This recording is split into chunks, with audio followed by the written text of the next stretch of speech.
Dans le verset 6 d'Ésaïe 25, nous lisons cela. L'Éternel des armées prépare à tous les peuples sur cette montagne un festin de mets succulents, un festin de vin vieux, de mets succulents plein de moelle, de vin vieux clarifié. Ésaïe 25, 6. Sur cette montagne pour un témoignage à Israël. Là, il y a de riches provisions. Si le Seigneur obtient un peuple réellement selon sa pleine pensée, ce ne sera pas un peuple qui subsistera simplement avec un régime de famine, à peine capable de joindre les deux bouts, essayant juste de survivre spirituellement sans avoir rien à donner. Oh oui, la situation est celle-là dans beaucoup d'endroits. Vous ne croiriez pas le nombre de lettres qui me parviennent de toutes les parties du monde avec des termes semblables à cela. Ne peux trouver nulle part de la nourriture spirituelle. On ne peut rien trouver dans toute cette contrée. Nous sommes morts de faim. Je n'exagère pas quand je dis qu'au cours d'une année, je pourrais remplir des volumes avec ce genre de récit. Le peuple du Seigneur crie pour avoir de la nourriture. C'est la situation. Et elle n'est pas imaginaire, mais tragiquement réelle.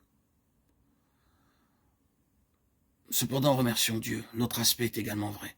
Il y a un festin de mets gras quand vous êtes dans la direction de la pleine pensée du Seigneur et que vous êtes préparé à en payer le prix. Le prix pour être pour lui un instrument.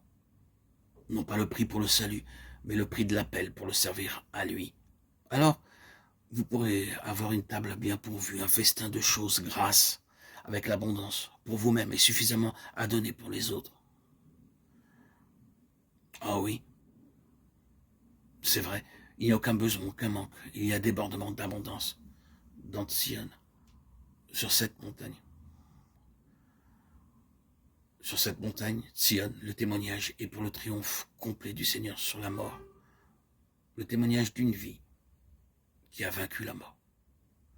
Et cela procède de son absolue seigneurie, c'est une partie de cela. Mais elle se manifestera là où le Seigneur obtiendra le peuple de Sion, et vous aurez un témoignage de vie inhabituel.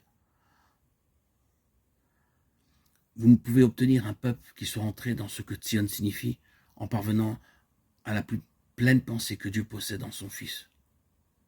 Alors vous trouvez la vie. Ensuite, pour terminer, sur cette montagne, il anéantit le voile qui est sur tous les peuples, la couverture qui couvre toutes les nations, Ésaïe 25, 7, 8. Cela signifie simplement que le témoignage qui se manifeste est un témoignage de révélation et d'illumination, où le peuple qui était assis dans l'obscurité peut voir.